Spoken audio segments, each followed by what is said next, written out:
Tēnā koutou katoa, ko Ingarani me Piripini te whakapaparanga mai, ko Lester me Bristol te whenua tupu, ko Tamaki Makaurau te kāinga, he Industry Research Liaison Manager OE New Zealand Food Safety Science and Research Centre, ko Kyla Archer toku ingoa, tēnā koutou katoa. Welcome back to our food seminar spotlight series. Sorry, we've had a bit of a busy few months off. I'm also starting to put together the plan for next year. So we're also looking for topics that you would like to hear about. So feel free to drop me or Michael Dunn an email on any food adjacent subjects that you'd like to see any seminars on. Today, I'm delighted to have Professor Rachel Taylor from the University of Otago. You may have seen Rachel at our annual symposium in July in Hamilton, where she bravely picked up the gauntlet of being a panelist on our evening session chaired by Kim Hill, which this year was entitled, "Is Obesity a Food Safety Issue?"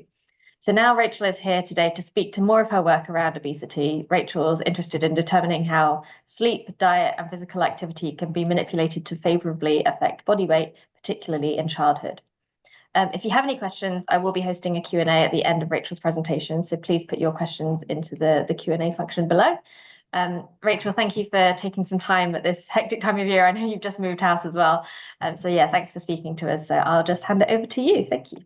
Wonderful. Well, thanks very much, Kayla, and Michael for asking me to talk to you today about a topic that most people find somewhat interesting, at least, because who doesn't like a good moi? So I came from a nutrition background, but really got interested in the potential role that sleep might play in effectively managing our body weight about 15 years ago now. I think it's still a very understudied area in the sort of obesity and weight management field, which once you're involved with it seems strange because the evidence is really quite strong.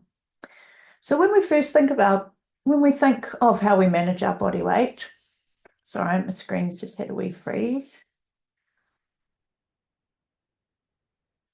Sorry, I'm just going to stop sharing that, try again, because it's just had a little meltdown. It's always the way as soon as you're live, right?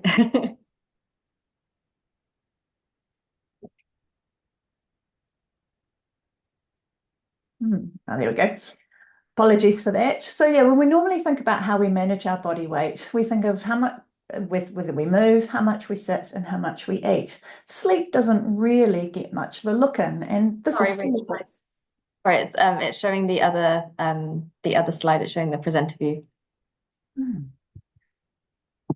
Sorry, team, we did actually test all this before. Still presenter view? Yeah.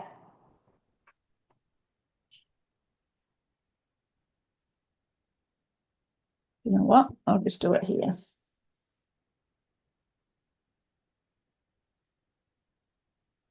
How are we looking now? There we go. All good. Right, sorry about that, everyone. So yeah, we don't tend to think about sleep, and yet the observational evidence is really consistent. There's been a huge amount of evidence now that's looked at whether sleep is related to obesity, particularly in children, and absolutely consistently shown that not getting enough sleep is associated with an increased risk of obesity. And this actually is far stronger than the evidence you often see for a lot of diet and exercise. We also know that lots of our children don't sleep terribly well. And really the advent of accelerometers, Apple Watches, your Fitbits, all those sorts of devices have really given us quite a lot of insight now into sleep, particularly in children, but also in adults. So if we ask this child, for instance, from a questionnaire when they went to sleep and woke up, it looks rather horrendous. This was a 12-year-old who went to sleep about 2 a.m., woke up at 8 a.m. So they're only getting just under 6 hours of sleep. Another child, however,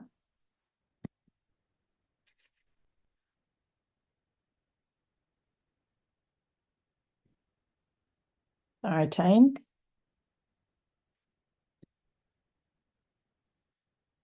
Having computer meltdowns.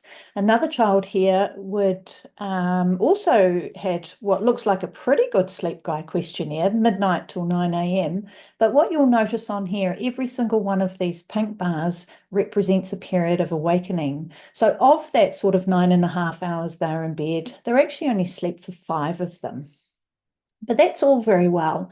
There's no point having a behaviour that might be important for body weight unless we're able to change it and show that changing it can actually make a difference.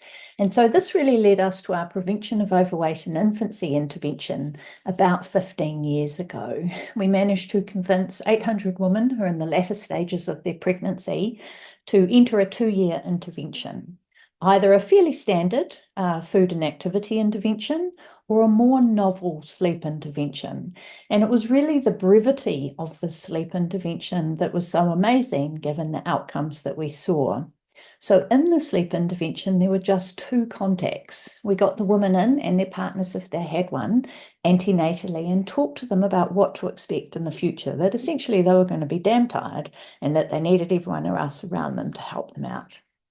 We then went into their homes when they were just, the babies were just 3 weeks of age, and sort of talked about how the videos talked about how sleep was going, did they need any help, what was happening, and so on. And then we followed the children up, actually now to 11 years of age.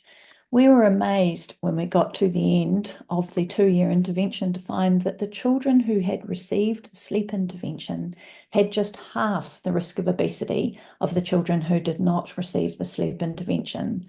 But perhaps more importantly, that benefit was maintained right out to 5 years of age, even though the last time we'd seen most of these sleep families was when they were 3 weeks of age. We have just measured them at 11 years of age as well, and it's not quite significant.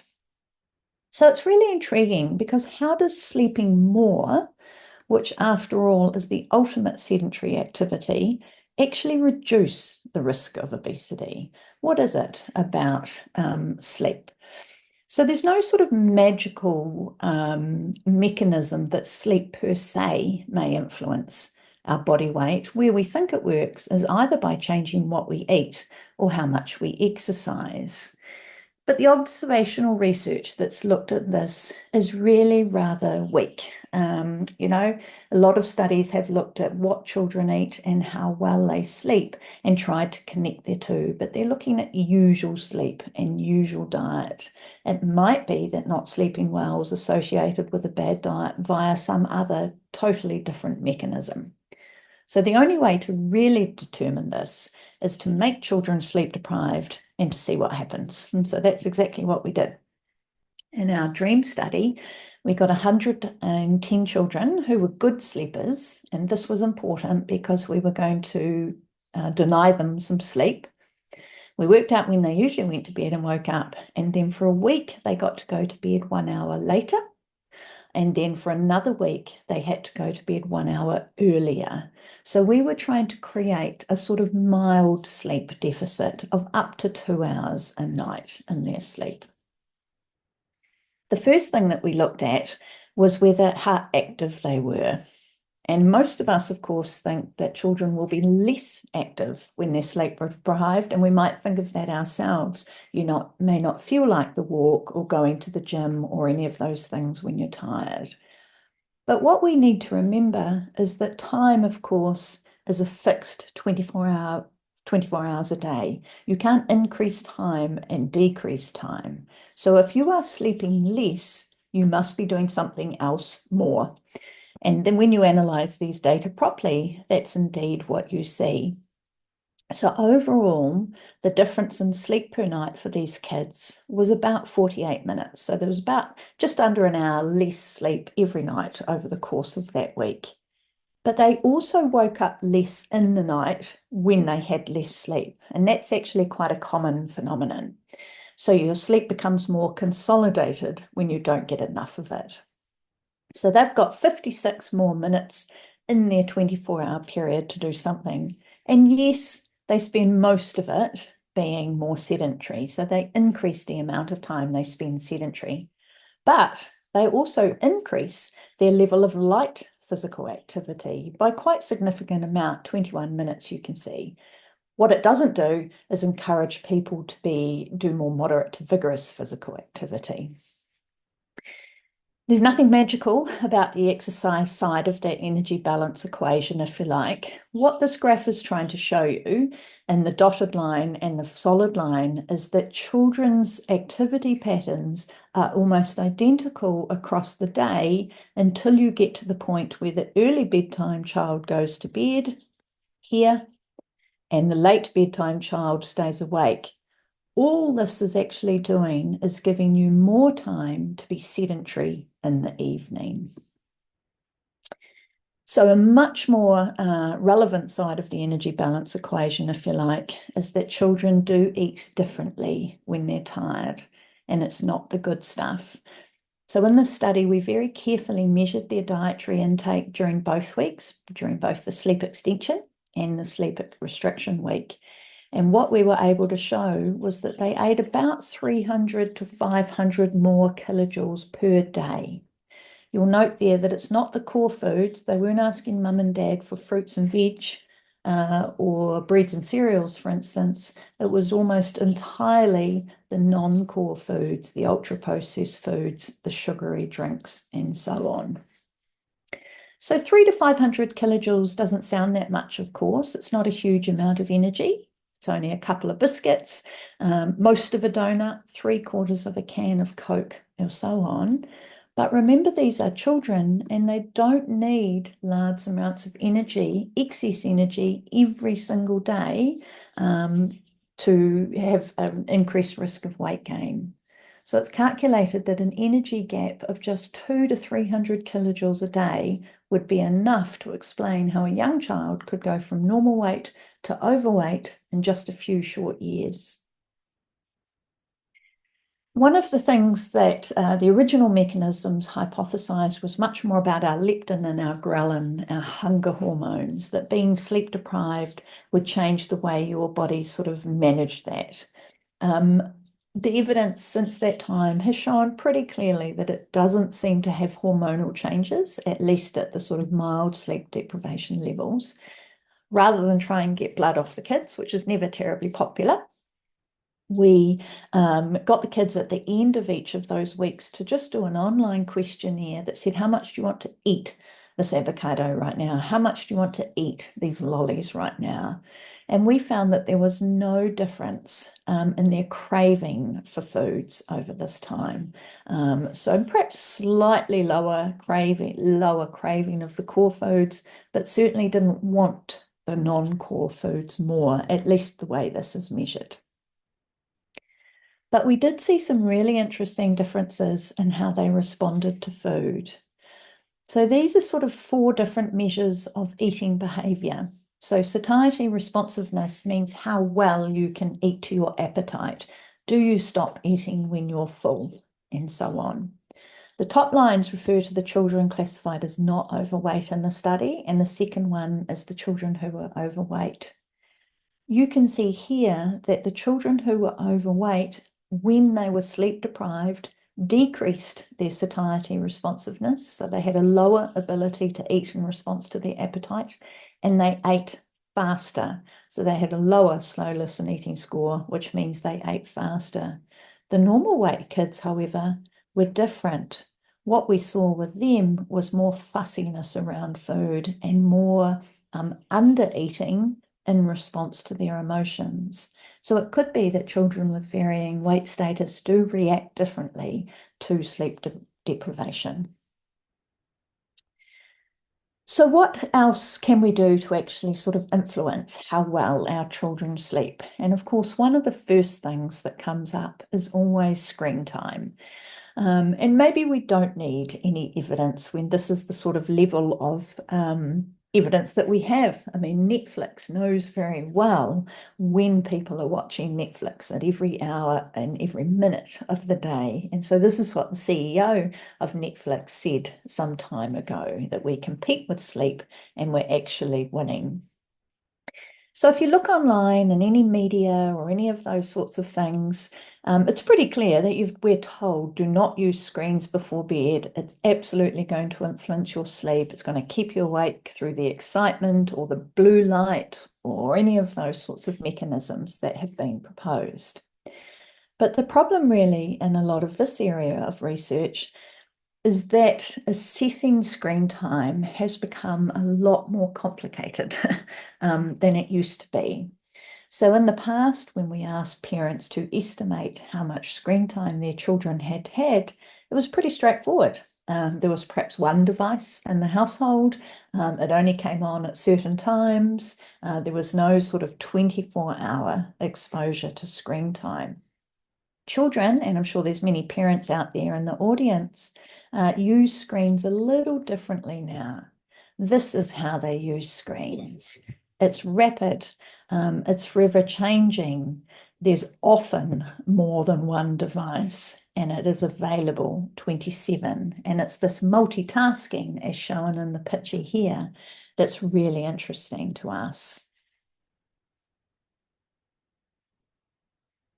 So that's what we did in our bed study. We actually got kids to wear police body cameras, like you see here in the picture, because we really wanted to measure true screen time, and we didn't think there was a better way of doing it. I can talk about the apps and so on that are available and questions if people have some more interest in that area. So we got these kids to wear these police body cameras. They're worn on a harness around the chest. They face outwards. So what you see is exactly this, or the footage that you just saw. They're time-stamped, so you know exactly when and for how long the kids are on the screens. You can see them clearly. You can see what they're doing. You can see the app. You can see what device they're on. You can see if they're using more than one device. But the problem with these wearable cameras, as you quite imagine, is they're quite bulky, and we're not going to get any of that overnight screen use in the kids using the wearable cameras. So what we did in this study was put a second camera in the child's bedroom overnight to really try and capture some of that in bed and overnight screen use. So kids wore these cameras from 3 hours before bedtime up until bedtime, and then had them overnight in their bedroom for 4 nights over the course of 1 week. And we had about 80 adolescents who were 11 to 14 years of age in this particular study.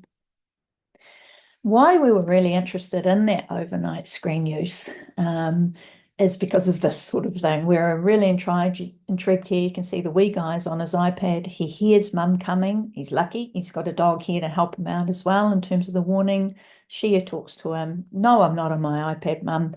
Gets it straight back out again once she's disappeared.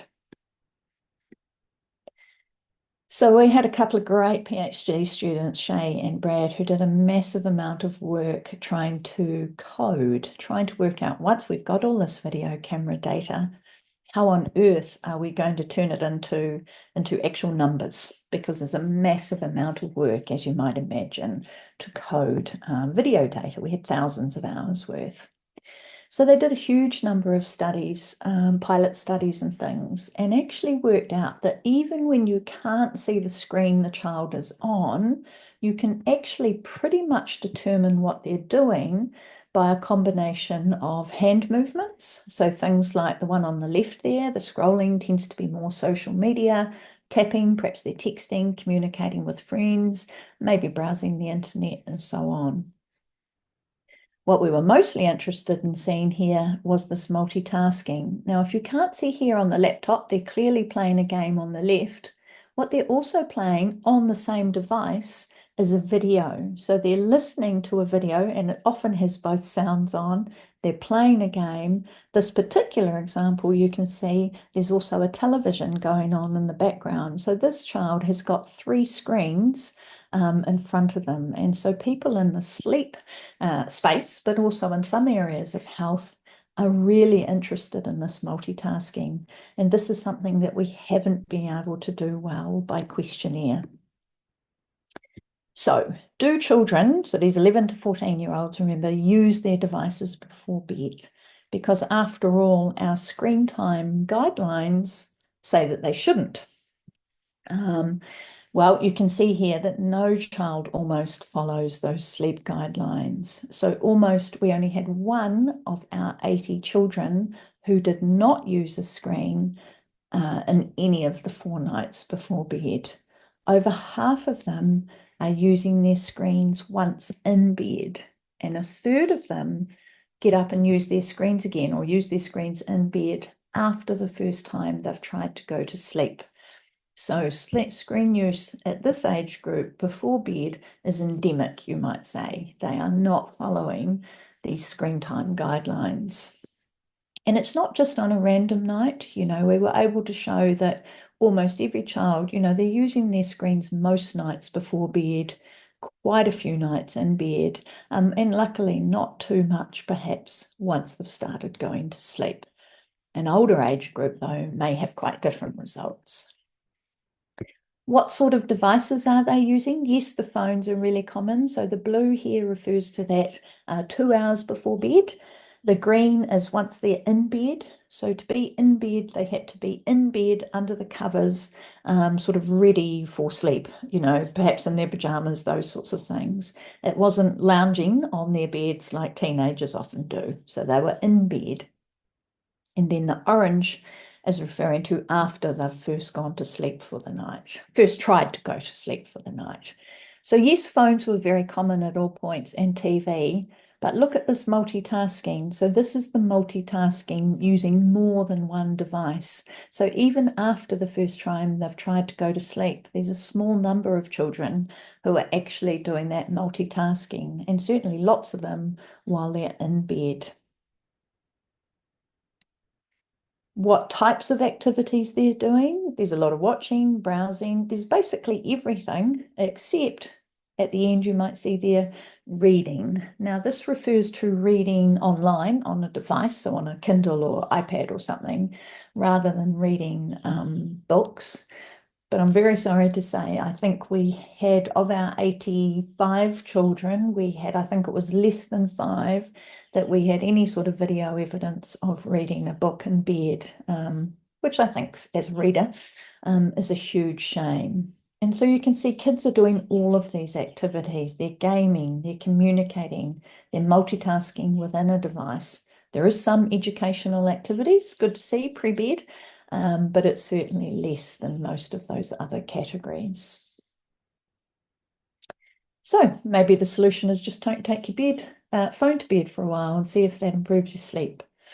What we really need are sleep guidelines that are more nuanced and more applicable, more appropriate, more attractive for families to actually use. If every single child virtually is using their device in the 2 hours before bed, what hope do we have of changing their behaviour? So how long are they spending on their devices in this time frame? You can see before their bed, of that 2 hours, almost an hour is spent on their devices. Once they're in bed, it's more than half an hour. And then, sorry, this is in bed. So of that hour, most of it is more passive. So it's the sort of watching is quite common. Some browsing, depending on some others. Listening, there's quite a bit of listening to music or things like that, or podcasts. But quite a significant amount of it is interactive, more than 20 minutes a night and before bed. Once they get into bed, they're spending about 16, 17 minutes per night in bed on their devices. Again, mostly most passive, but with some interactive and social media. But does it affect their sleep? Now, this slide actually, in lots of ways, contains a huge amount of information because of what I'm showing you here are various sleep variables. So bedtime's fairly straightforward. Shut-eye time is the time they start trying to go to sleep. Shut-eye latency refers to how long that takes them between bedtime and shut-eye time. Sleep onset is clearly sort of when they actually go to sleep, but the last column is really the one most of interest here. How much using accelerometry, so really good objective measures of their sleep, how much did sleep differ on screen nights versus non-screen nights? We've looked at it 2 ways. So for every extra 10 minutes of screen time, what impact does it have to their sleep? And we also had the ability to look at nights with screen time versus nights without screen time. to keep it simple, all I've shown you here are these significant results. So anywhere where there is just a little line means there was no relationship between screen time and sleep. And you can see here that there's virtually nothing. Some screen time does delay sleep onset a little bit by sort of 20 to 30 minutes that you can see there, but they obviously catch up on that sleep by either getting up a little bit later, and we did see that with children, or having a more consolidated sleep. So the actual impact on sleep was virtually negligible. So it totally flies in the face of all the advice, the guidelines, the recommendations. And I think a big part of that is because we have much, much better data here. We've got actual measures of screen time, actual measures of sleep, and we look at Wednesday night screens versus Wednesday night sleep, Thursday night screens and Thursday night sleep, and so on. Because I think a lot of the relationship between screen and sleeps, a lot of the evidence is probably just that children who use screens a lot before bed might have other habits or behaviors or characteristics that influence their sleep, and it's something else that's actually producing the difference. Once the kids are in bed, however, you see a very different story. So you can see here that there's a lot more significant results. So yes, it affects their bedtime, but predominantly, again, it's this last column. So for each 10 more minutes screen time before bed, they get 3 minutes less sleep. Interactive screen time is particularly bad. So you can see here in this last column here, almost a minute for minute decrease in their sleep with each additional minute of screen time they have. Or overall, on the nights they have screen time in bed, their sleep reduced by just under half an hour a night. Now, half an hour may not sound a huge number, but half an hour every single night could make a difference. And remember, in that previous study, the dream one, we had a difference of around 48 minutes, so a bit under double this, but it had a big difference to their diet. How it mostly works is simply by delaying, you'll see here the shut-eye latency, it really delays the time that they start going to sleep. So perhaps again, nothing terribly magical, it's just delaying sleep and therefore having adverse effects. But we need some more research to prove that. So what we're really interested in is whether we can develop some better screen time guidelines. Clearly, telling children not to use their screens before bed is totally ineffective, with 99% of children doing that. If we can perhaps have a recommendation that is, use your screens before bed, that's fine, but perhaps keep them out of the bedroom. Don't use your screens in bed. Read a book, do other things, go to sleep, preferably, so that you can actually have a good sleep in the next morning. And just to finish, there's one last area where I think there's potential, huge potential to improve sleep in our youth. We know our teenagers, in particular older teenagers, have really poor sleeping habits. So what's something that would be a better public health intervention? What about if we let our teenagers start school later? As parents of teenagers will know, or you might remember yourself, getting up at 7 a.m. was not straightforward. There's a biological shift in teenagers in late teenage years where they need to go to bed later, but in order to make that work, they need to be able to get up later. But unfortunately, school or work and society get in the way. So essentially asking our teenagers to get up at 7 a.m. 5 days a week is like asking all of you to get up at 4 a.m. I'm sure there's a couple of people out there that live like that, but I don't think most of us could do 4 a.m. 5 days a week, 40 weeks a year. And we wonder why they're sometimes grumpy in the mornings. This has perhaps been the one benefit of COVID, because a lot of schools and countries around the world had to change how they delivered their education. And so this is showing you the sort of bedtime, wake-up time, and sleep duration in children from Croatia, I think it was, that either went to school in the mornings or the afternoons, or the weekends, and look at the difference in their sleep in that last one there between children in the morning school versus the afternoon school. They were getting about 2 hours more per day if they had the ability to go to afternoon school. And this is often a question that comes up. If you let children start school later, won't they just go to bed later? But they actually don't, because that bedtime, as I've just said, is more biologically driven. You can see there's a little difference in their bedtime, but a vast difference in their morning time. Our bedtime is biologically driven. Our wake times are more society driven. So what's the evidence like? Not a lot yet in terms of delaying school start times. Most of the research has really occurred in the US, because actually school start times in the US are much earlier than they are in New Zealand. So it's something like 80 to 85% of schools start before 8 or 8:30, and almost none of our high schools start before 8:30.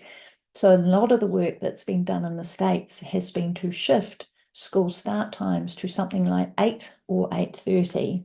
And they've seen a range of evidence, some good evidence that it improves their sleep, and some potential evidence that it influences a whole range of these other health and academic benefits. In the States, one of the things they've been really interested in is the potential effect on traffic accidents. And there certainly is evidence to show that children who drive themselves to school have less accidents, not surprisingly, when they're more with it and alert. But the evidence overall is pretty poor in this delayed school start space. We're doing quite a lot of work in this area now, and hoping to convince 6 schools to do an actual randomized controlled trial in the next couple of years, where they delay school start times for older teenagers in the school. And we want to measure a lot of these things in terms of outcome, their sleep health, but also particularly their mental health, and potentially their body weight and so on. So is sleep the answer to childhood obesity? Not necessarily in and of itself, but we should absolutely be focusing on sleep as well as eating and physical activity. We absolutely know that many of our children and adolescents and adults are not receiving enough sleep. I think one of the most interesting things in this regard is that we know parents are receptive to interventions when it comes to sleep. So I have been working in the sort of intervention space for the last 25 years or so. There's a lot more resistance isn't necessarily the best word, but there's a lot more difficulty in doing nutrition, and to some degree even physical activity interventions, whereas sleep interventions are far more appealing and attractive. We have no problems recruiting children to the studies that I just described, even when I'm making them sleep deprived, they're wearing the wearable cameras and so on. We do need more evidence about sleep and the potential role of sleep, but those interventions are showing promise. Most likely that it's working via the diet, so changing how and what and when we eat, but all sorts of opportunities to benefit a whole range of other health and well-being and characteristics if we actually manage to improve sleep in our youngsters. This, of course, in particular, the studies I've talked about, POI, DREAM, BED, and our delayed school start time involves a huge team of people, and I'd just like to acknowledge them as well as all our funders. Thank you very much. Sure, Rachel, thank you very much for that. I'm sure it's very insightful to particularly some of the parents that might be in the audience. So yeah, if you've got questions, then please drop them in the Q&A, and I'll talk them through with Rachel. So I have a couple to ask you at the minute. So do you think, or was there any noticeable differences in the children changing their behaviors, knowing that they were being filmed during that study? Yep, so the question comes up a lot. So we tried to assess that in a lot of ways, because we were worried about that. And overall, categorically, the answer is no. They really, really don't care that they have the cameras on. So we looked at the first night of screen time versus the subsequent night of screen time, for instance. No difference whatsoever in screen time. We asked each individual family and child to sort of tell us whether they felt that it had changed their behaviour, and more than 80% said it didn't change it one iota, and a small portion said, well, maybe it changed it a little bit, but not to a great extent. And then we also did some more in-depth interviews with some families, and they just said that, yeah, they may have sort of thought about it for 5 minutes or 10 minutes and then never really thought about it again. All over again. But what we also do as part, because privacy is obviously an issue, is that everybody in the household has to be happy for the cameras to be worn, and that the household gets to view the footage before we do, and delete anything that they don't want us to see. So there's lots of opportunities for families to do that. Some of them like to look at the footage, but they don't look at it at all. They just want to see their family. And very, very few delete any portion of it. So it really doesn't seem to change their behaviour, even though I think we absolutely think it would. It doesn't seem to actually happen that way. And even was it all visual, or was there audio as well? Audio, the cameras the video cameras are audio as well. And even, I mean, we've even used more photo images, so no audio in those ones, up to the age of 18, and they also don't care. Right. Question from Libby, the director of the centre. She said, "Great talk, Rachel, thank you. Did you have a range of socio-economic recruits for your study, and did you see any differences in the results?" Yeah, so we had the camera one, the bed one in particular, we had a really good range of socioeconomic status and ethnicity. About 38%, I think, of the children were Māori, which was really good. We didn't power the study to look at socio-demographic differences, so we can't answer that definitively, but we didn't, so we haven't examined that properly, but there wasn't anything anecdotal that came out in that regard. Okay. Great. And we've got another question from Jason asking if there is an effect on metabolism due to lack of sleep. So that might be why some of the obesity effects are observed. Yeah, so people have looked at that and measured their resting metabolic rate and their sleeping metabolic rate and those sorts of things. There doesn't seem to be any great effect on metabolism at all. It seems to much more change. Simply put, you've just got more time to go to the fridge. And when you go to the fridge or the pantry, you're choosing the less healthy options. There doesn't seem to be much evidence for anything sort of magical on the hormonal space or anything like that. Great, thank you. Any more questions? Send them through. So obviously you did the study with the video cameras tracking things. Nowadays we've got these devices that we can wear on our wrists or sort of on our fingers that do track that. How good are those devices at tracking sleep in comparison to kind of the things that you used for those sorts of studies? So there's been a lot of interest looking at, as the Ring, the Aura, or the Fitbit, or an Apple Watch, or whatever the best. They're probably okay. For some individuals, they will be amazing, and for some individuals, they'll be incredibly inaccurate. The problem is all of these devices are proprietary devices, so owned by the companies. They do their own validations. And so on average, they may report, well, you can't actually access the validation data a lot of the time, but on average, they report that they're okay. But what you don't get to see is the individual variability. So for an individual, they might be awesome, they might be dreadful. There's no real way of telling. I still think they give really good insight to individuals though. So even if they're not 100% accurate for you, I think they do give really good insight into how much sleep you're getting, how fragmented your sleep is potentially. Just like a step counter can be really useful too, to look at how many steps you're taking each day and what a difference that might make. Yeah, great, thank you.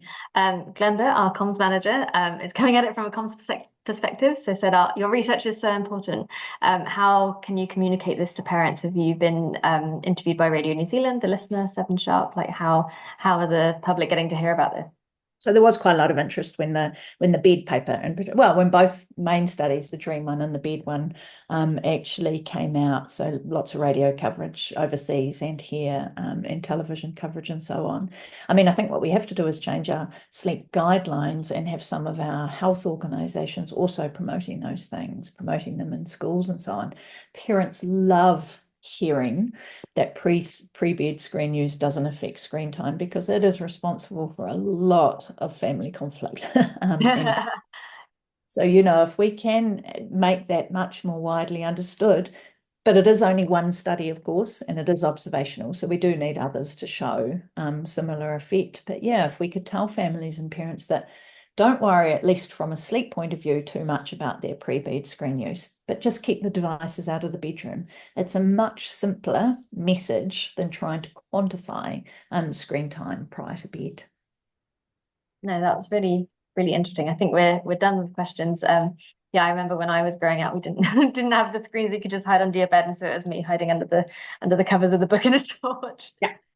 I'm very grateful for the the Kindles that are now backlit, so I could just slide it under the pillow and I can't sleep.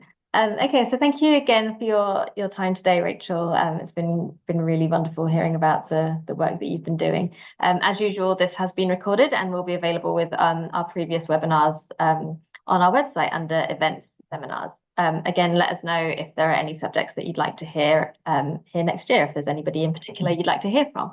So our next session will be advertised to you in due course, so do keep an eye out, and we hope to see you probably next year now. So have a great rest of the week and a safe summer. Ka kite anō.